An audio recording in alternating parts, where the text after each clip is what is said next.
back to Cinema Wellman. I'm your host, David. Today we're going to take a look at Cinema Wellman's favorite sports films of all time.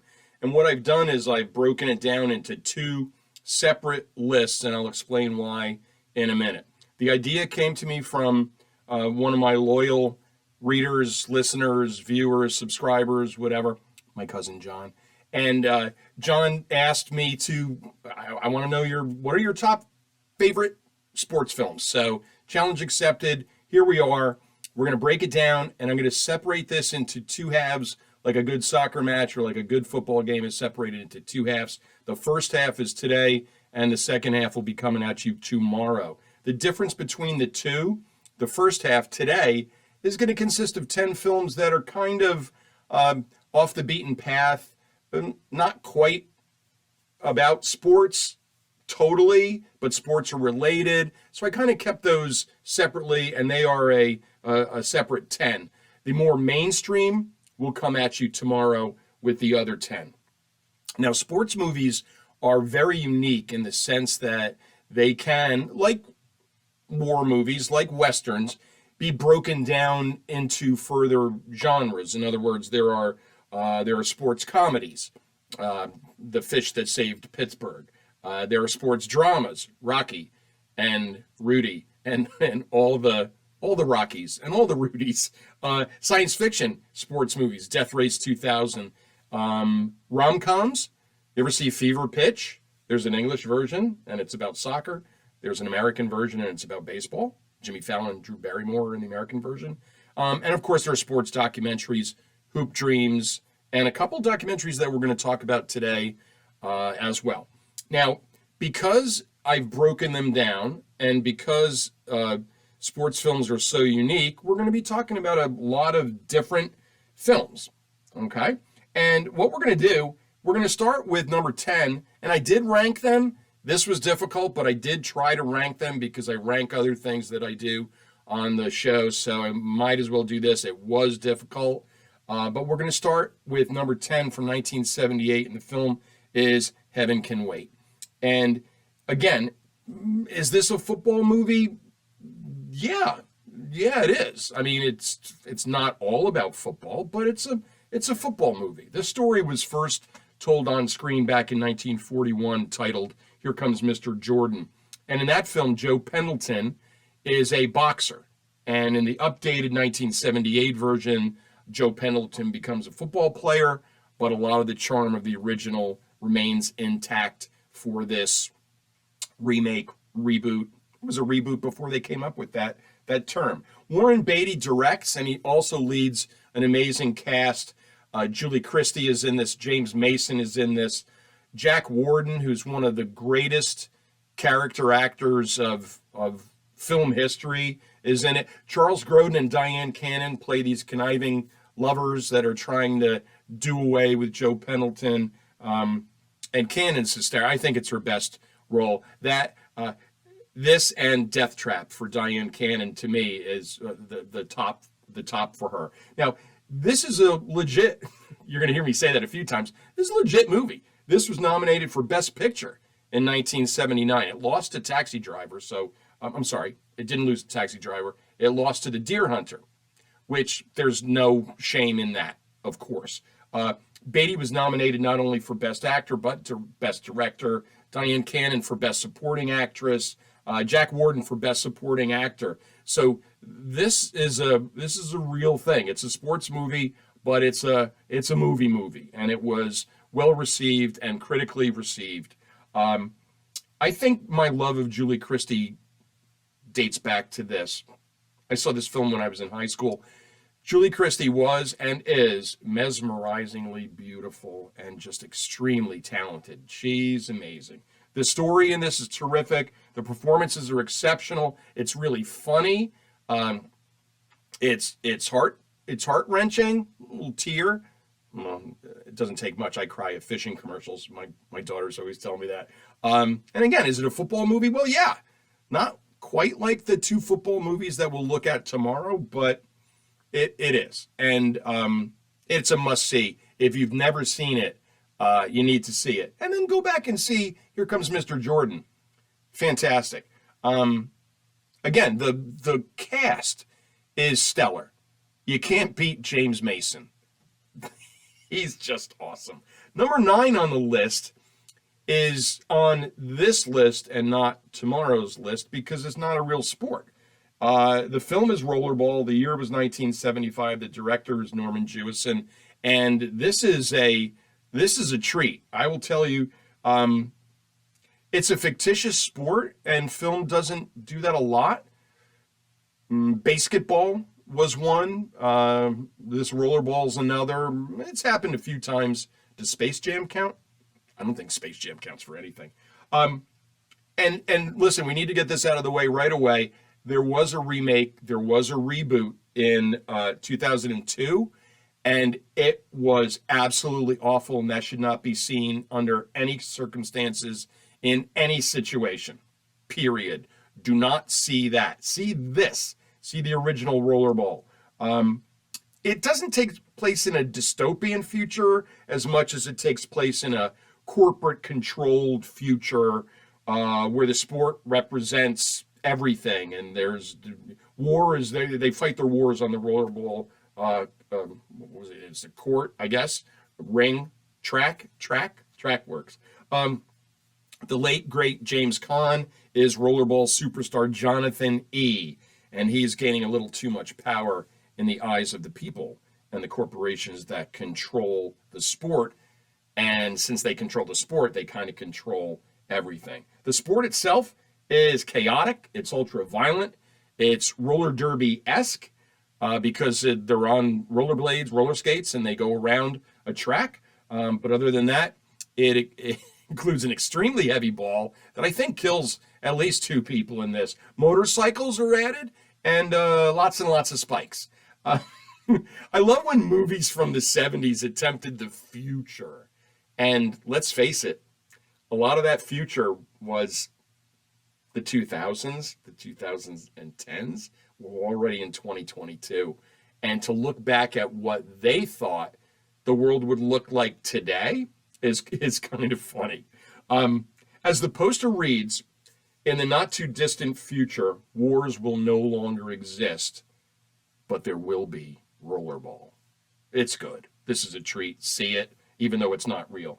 Number 8 on our list is sport, I think. The movie's from 2004 and directed by Rawson Thurber, and it's Dodgeball. The full title, of course, Dodgeball, a true underdog story. Now, underdog is going to be mentioned over and over in a lot of these sports films because that is a very big piece of cinematic sports film history. There aren't a lot of movies about, hey, the Yankees, they won a lot of games and then they won the World Series. Yay. Boring. We want the underdog. We want the team that's not supposed to win. And this comes through over and over and over again. And Dodgeball actually puts the word underdog in the title. So that elevates it up to a different level. Another kind of, since Dodgeball isn't really a sport, or is it? It's a game you play in phys ed. Does that make it a sport? I'm not sure. We used to, as a teacher, we used to look at Dodgeball and, we'd peek in on an off period and we'd watch gym class because, phys ed class was like Lord of the Flies. I've got kids in my classroom reading short stories and writing me things, and then they get unleashed in phys ed class. And as I said, it's like Lord of the Flies. So we called it organized bullying. Dodgeball. Here's a ball. Throw it at anybody that you'd like to and try to hit them in the skull. Perfect. Organized bullying. In any event, it's a true underdog story, and that's what makes this a lot of fun. Vince Vaughn and his island of misfit toys here. Steve the Pirate. I mean, there's just some great characters in this. And the villain is fantastic. Ben Stiller chewing up the scenery. He's a bad guy with a bad name. His name's White Goodman. Please. He's the villain, and he's wonderful, and he gets his comeuppance at the end. My favorite part of this is when they bring in the other teams, and you get to see their outfits and their nicknames and things like that. That's That's great fun. It's like Anchorman. My absolute favorite part of Anchorman was when they all show up, all the different networks show up for the street fight. And Ben Stiller there. Como esta, bitches? This is, Univision. That's the best part of that movie. And my favorite part of this movie is when they bring out all the different teams. The announcing duo of Jason Bateman and Gary Cole, fantastic. Reminds me a lot of the SNL when they did Pete Twinkle and Greg Stink, when Will Forte and Jason Sudeikis were the sportscasters, and Forte doesn't remember anything. It doesn't remember a thing doesn't know anything about any of the sports that he is analyzing at the time. It's fantastic. It's on the Ocho, ESPN 8, which now, once a year, they trot out the Ocho, and they put stuff on it, sports that you would never see anywhere else. That should be a 24-hour-a-day network. And Rip Torn is in this. And as he says, if you can dodge the wrench, you can dodge the ball. So true. Patches O'Houlihan. Number 7, we're going to get serious here. It's a documentary. They tend to be serious. And this is from 1999, and it's titled One Day in September. And it won an Oscar for the best documentary feature. Read recently in the news that it's now the 50th anniversary of the tragic events that are detailed in this wonderful documentary. Brought back a lot of memories for me when I read that it was 50 years, which means I was 10, and I remember that like it was yesterday. The 72 Olympics in Munich, Germany, and a Palestinian terrorist organization known as Black September took 11 Israeli athletes hostage and demanded the release of several political prisoners and others from jails. The thing that I remember most, and most people that watched it unfold live on television, was it's really the first time that a sportscaster turned newscaster just like that. Jim McKay was the anchor for ABC's Olympic coverage, and he was forced into being a real life newscaster during this, not just a sportscaster. Much like Al Michaels did when the Loma Prieta earthquake interrupted the 1989 World Series between the Giants and the A's. It won an Oscar for Best Documentary Feature in 2000. It's well worth a viewing. One of the unforgettable parts is the tragic ending, because all 11 Israeli athletes, were killed. And I don't think anybody my age will ever forget Jim McKay. And I think it was like 3:30 in the morning. This was beginning one of the first 24-hour news cycles when this happened. And Jim McKay at like 3:20 in the morning, telling us they're all gone. So sad. Such a tragic event. Great documentary that details everything. The political side, the sports side, the media side. Extremely well done. Number 6 on our list is another serious film. It's from 2019, so it's very recent. And it stars Adam Sandler. So if you know me, you know I do not like Adam Sandler. No, I've never met him. I have nothing against him personally. I'm sure he's a great guy. I'm talking about his work. Huge SNL fan, never liked him on SNL. Don't like any of his movies. Don't like Happy Gilmore. Don't like Billy Madison. What else did he do? Everything seemed to be the lowest common denominator when Adam Sandler was involved, so I stayed away from him famously. That all changed when Uncut Gems came out. I read about the film, I saw a trailer, and I said, you know what? I don't like comedic Adam Sandler. Let's try dramatic Adam Sandler. And it was fantastic. This film is not quite a sports film, but it's about gambling. And it's about, more specifically, sports gambling. And if you know someone that's ever had a gambling problem, or if you yourself has had a gambling problem in the past, it's a real deal. I mean, it's an addiction, and it's an addiction just like anything else. You get that rush, and you want it to continue, and it's not always good for you. It's only good for you when you're winning, and you're not winning all the time, that's for sure.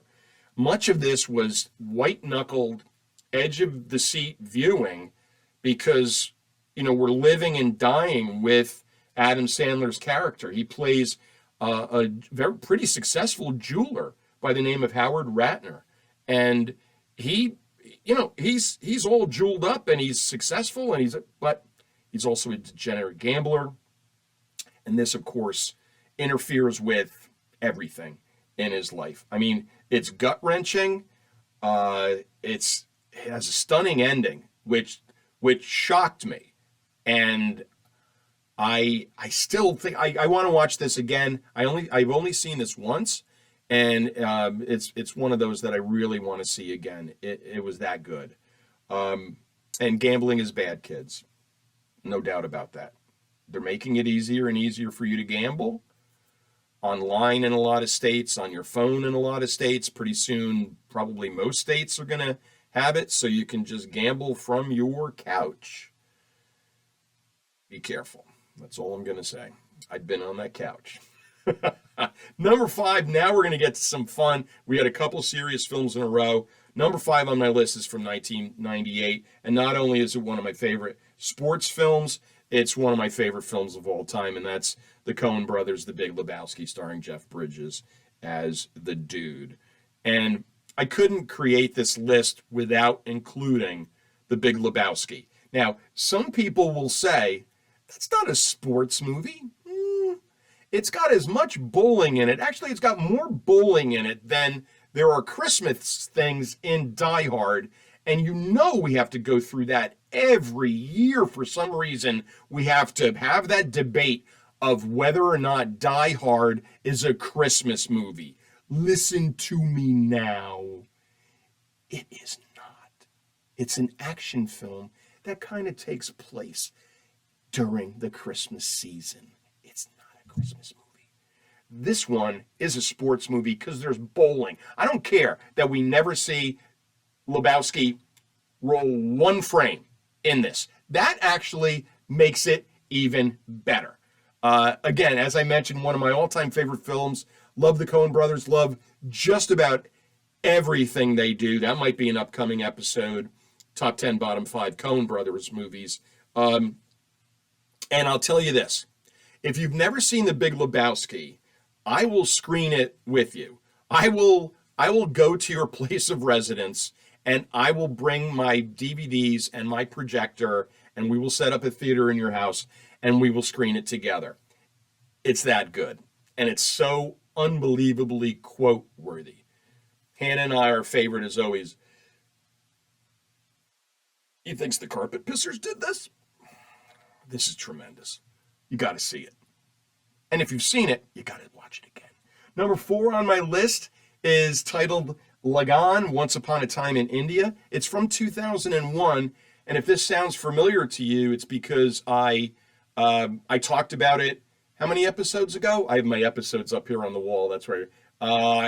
Episode 4, Around the World at Cinema Wellman.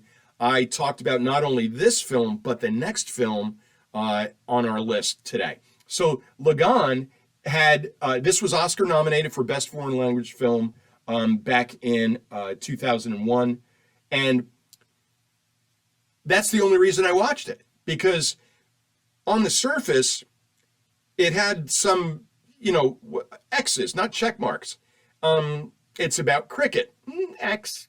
I don't know cricket. I don't know anything about cricket. I've tried to watch cricket. It makes no sense to me. And number 2, this movie is 3 hours and 44 minutes long. That's a haul, especially if it's about cricket. Again, our catchphrase here, our motto here is, we'll watch anything. And this is why.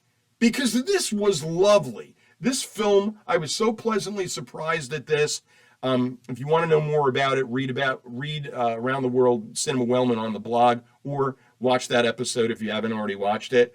I learned about cricket. Cricket's pretty awesome. It can take days. And the British were the bad guys, so it's always fun to root against the British. They're so villainous in just about everything. So even if you don't like cricket, watch Logan.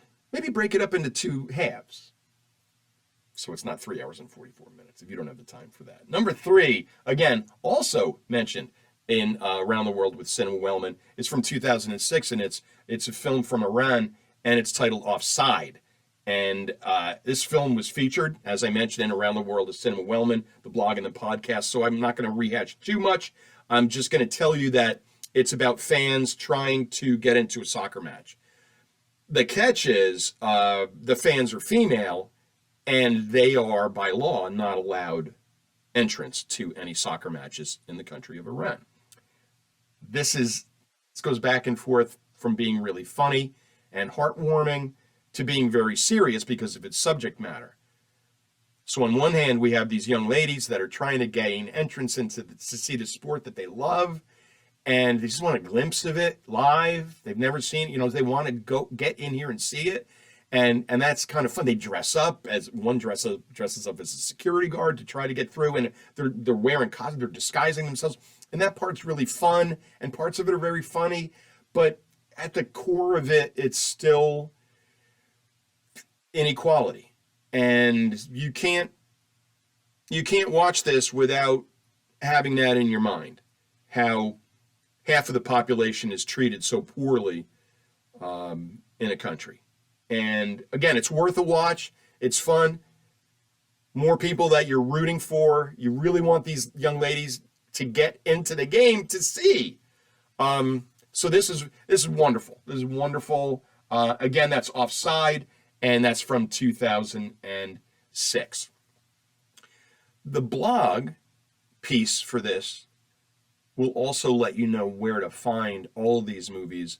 The 10 that I'm going through today, the 10 that I'll detail in tomorrow's episode, they are fortunately all available on major streamers. So at the end of the blog, after the write-ups for the films, you're going to see platforms. And I try to do that all the time, just so in case you want to see something, you know where to see it.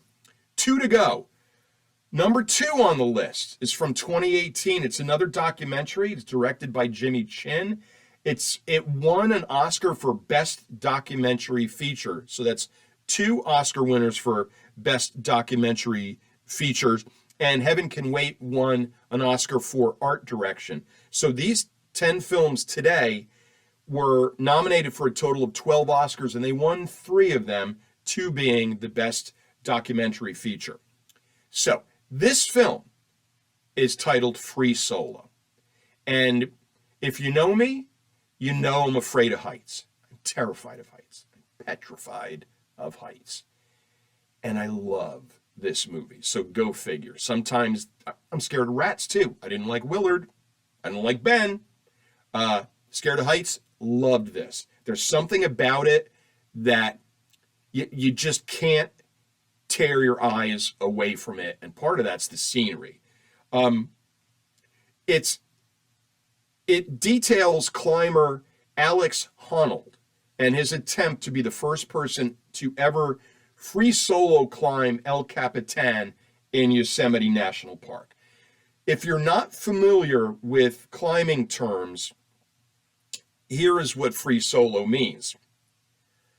It means that you climb without protective equipment, you climb without harnesses, you climb without ropes. The same way you climb a flight of stairs. But this is a huge face of the side of basically a mountain that they are climbing. It is stunning. All of it is stunning. The cinematographer, Jimmy Chin, the director, used drones because there's no other way to film this. So the drone's way up high in the sky over Yosemite while Alex is free solo climbing El Capitan. Now, I saw this movie before seeing El Capitan in person, and it was great.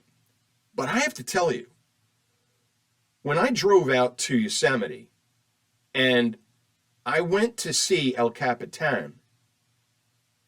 When I saw it, I almost fainted. It's way bigger, way bigger than I actually thought it was, even after seeing the film and being impressed with its size. When you see it in person, you would say, how could anybody do that, period, with ropes, with harnesses, with safety equipment? And then you think that someone is up there climbing without ropes, all the way up, a couple thousand feet, I think it is. It takes most people days to climb this. Arnold once did it in an hour and 58 minutes, which that's crazy. That's craziness. I mean, it's just, you have to watch it. You have to watch it. The day I went to Yosemite to see El Capitan, there were climbers climbing it. I borrowed a pair of high-powered binoculars from someone that was also watching. And with concentration and the high-powered binoculars, I could see the climbers on El Capitan, and they were tiny. And I knew, because it was like towards the end of the day, I knew those people were basically going to sleep there. Again, but terrifying to me. I get woozy on the third floor of or the malls. I can't stand near the glass railings on them. I mean, no way. But this is absolutely amazing. The cinematography is great. His accomplishments, any misstep will result in his death. And at times, the director mentioned, I wasn't really sure I wanted to do this, because I had to face the fact that there's a chance that Alex might fall during this and we'll be filming his death. Fortunately, that did not happen. He successfully made it. And if you haven't seen it, it's tremendous. Watch it from the comfort of your own couch or sit on the floor. I think you'll even be safer there. Which brings us to number one on the first half of the best sports movies, according to Cinema Wellman.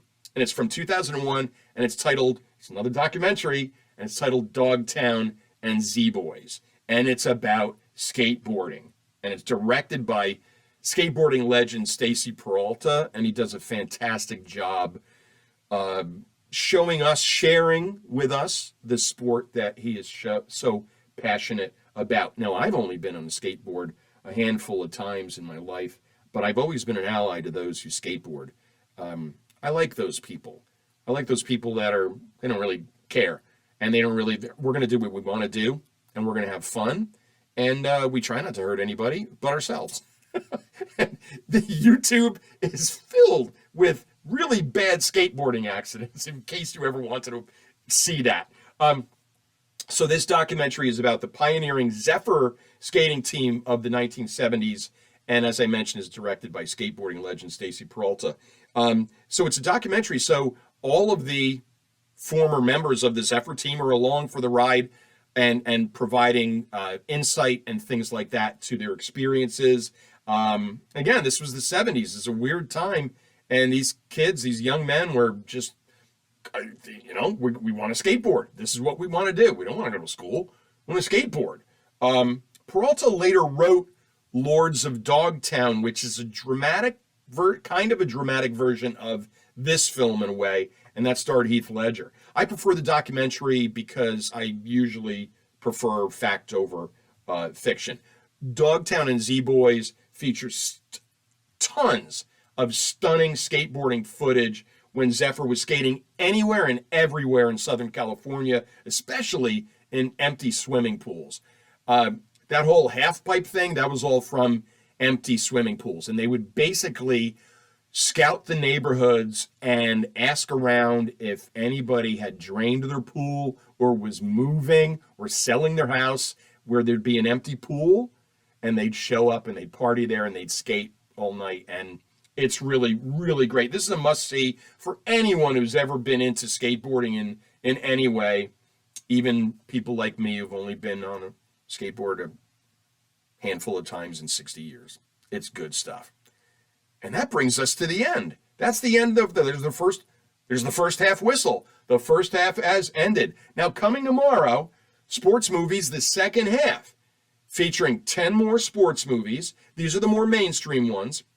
12 more Oscar nominations, 3 more wins, and the directors of these sports movies also directed other films during their careers that you may have heard of. The Dirty Dozen, Uncommon Valor, Groundhog Day, The Sting, Taxi Driver, Bullet, Rain Man.